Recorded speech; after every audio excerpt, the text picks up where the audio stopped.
Hello friends, जय जगन्नाथ। केमिति अछंदी आपण माने समस्त? मो भी बहुत बढ़िया अछि। गरम एते जोर से होउछि जे किछि खाइबा पई भी इच्छा नै। पिला मानकर डिमांड कि मैंगो चॉकलेट शेक पिबा पई।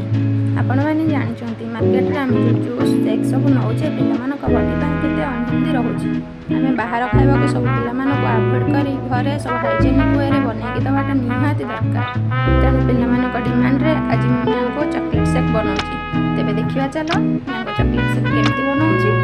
शेक बनया पई प्रथम केतोटी आंबो को परिष्कार भाबे धोई धाइकी जायति। तापरे मैंगो सब को काटी तार पळ सब बाहर करी एक मिक्सी भितर ताकू जायति। तापरे मैं एथिरे ऐड करछि कोको पाउडर। मो पाखरे जेहेतु चॉकलेट पाउडर नथिला तेणु मो कोको पाउडर ऐड करछि। कोन मो पाखरे जदि चॉकलेट पाउडर अछि आपण चॉकलेट पाउडर ऐड करि परिबे या फिर कोको पाउडर ऐड करि परिबे। तापरे किछि चीनी बरफ आ क्षीर नै ताकू मिक्सर रे नै कि भल भाबरे मिक्स कर देइथिली। तापरे म आगुटी आंबो को छोट छोट करी काटी देइथिली काहेकि ना ताकू गार्निशिंग करिवार अछि। गार्निशिंग कले छुआ के देखिया को इंटरेस्टिंग लागिवो। शेकटा पिना पाई भी सेटिक इंटरेस्टिंग लागिवो। तेणु छि आंबो को नै कि म पुनी ताकू कट कट करके काटी के रखि देइथिली गार्निशिंग पाई।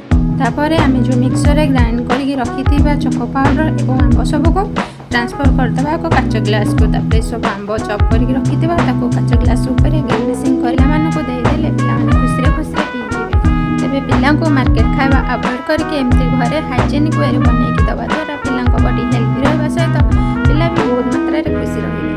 आजिर भिडियोटी आपण मानको केमति लागिला कमेंट माध्यम रे निश्चित भाव रे जणाइबे। भिडियोटी को लाइक करंतु, बहुत मात्रा रे शेयर करंतु। आ जो माने मो भिडियो रे नुआ अछंती मो चैनल को सब्सक्राइब करिया को जमार भी भूलिबे।